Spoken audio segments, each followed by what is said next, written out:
What's up, guys? Today we're going to be talking about 5 reasons why you should buy the iPhone 7 in 2021 and going into 2022. I think this is actually a really good option for people who are on a very strict budget.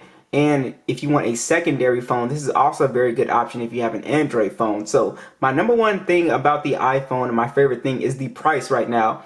If you go on eBay, you can get the same refurbished iPhone 7 with pretty good battery health. Mine is like almost 90%, and for $100 right now. So it is absolutely crazy. They're trending for around 100 to 124 bucks on eBay and Amazon. And I absolutely love this phone at this price point. I think it's better than really any Android phone for $100. Now, once we get to that 150, then I think I think there's some better options. But for just flat out $100, this is an excellent option here. Now, number two would definitely be the size of this phone. So it is a very compact phone. So if you compare it to a modern day flagship like the S21 Ultra, look how big the S21 Ultra is to the iPhone 7. I can just fit the whole screen in there. Look how much screen I have left over.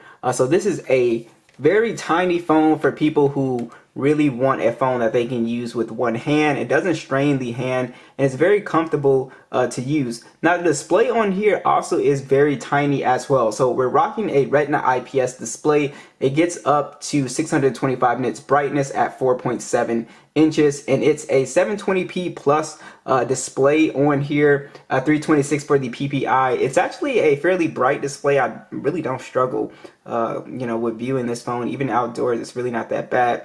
So the colors on the display is fine, and I just don't have any issues with this display here. Like I said, it is an IPS, so you're not gonna get the very color accurate displays like you would get on an OLED.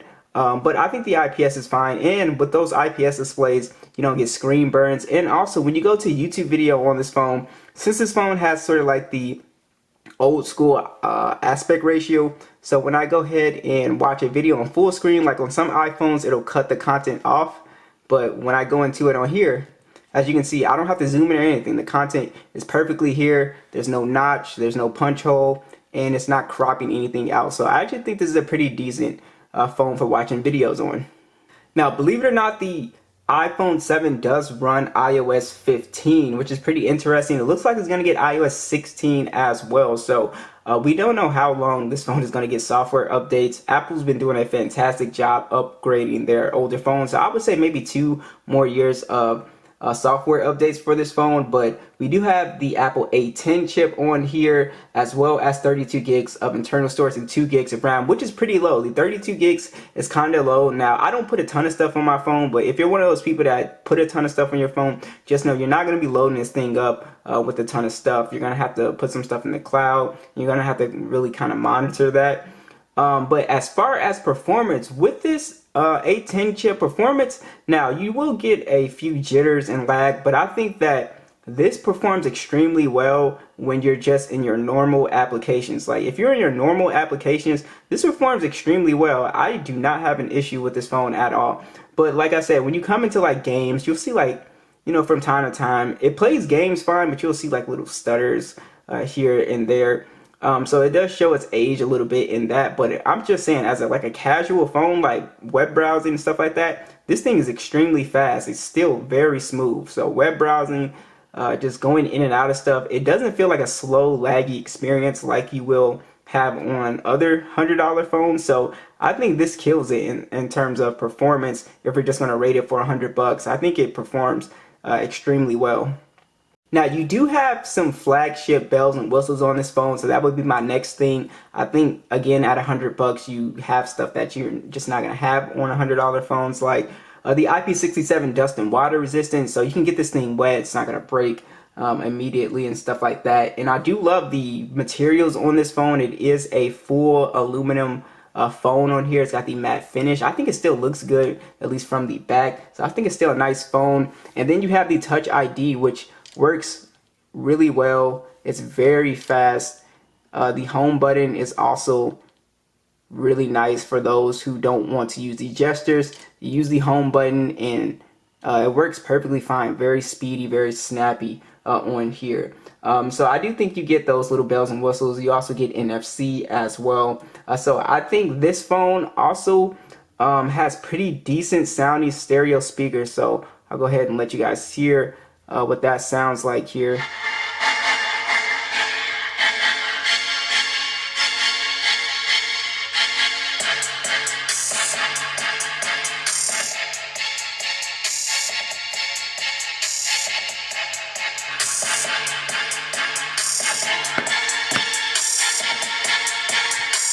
So not too bad, not too bad. So you get a lot of, nice little bells and whistles with this phone. Lastly is going to be image quality on this phone. So the image quality is pretty good if you give it enough light. Now, once you take it out of good lighting conditions, it kind of gives you these sort of like grainy, just not impressive photos here. So a 12 megapixel standard camera on here. That's also another thing. Just one camera, so there's no ultra wide depth sensor or anything like that. But it does shoot in 4K 30. Video is actually very good on this phone. I think iPhones in general just take some of the best video. You also have a 7 megapixel selfie that shoots in 1080p as well. So it's fine for if you're doing FaceTime, if you have the lights on and stuff like that. I actually think it does a pretty good job.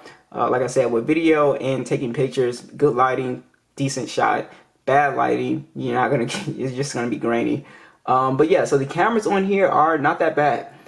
So I think that's pretty much it. I think the iPhone 7 at this price is it's just a really good buy. If you have an Android phone, you need an iPhone for, let's say, like iMessage or FaceTime, or if you just have $100 and you really want an iPhone just to see, you just want to use those services like iMessage, FaceTime, all that stuff works on here. You want to get a feel for iOS.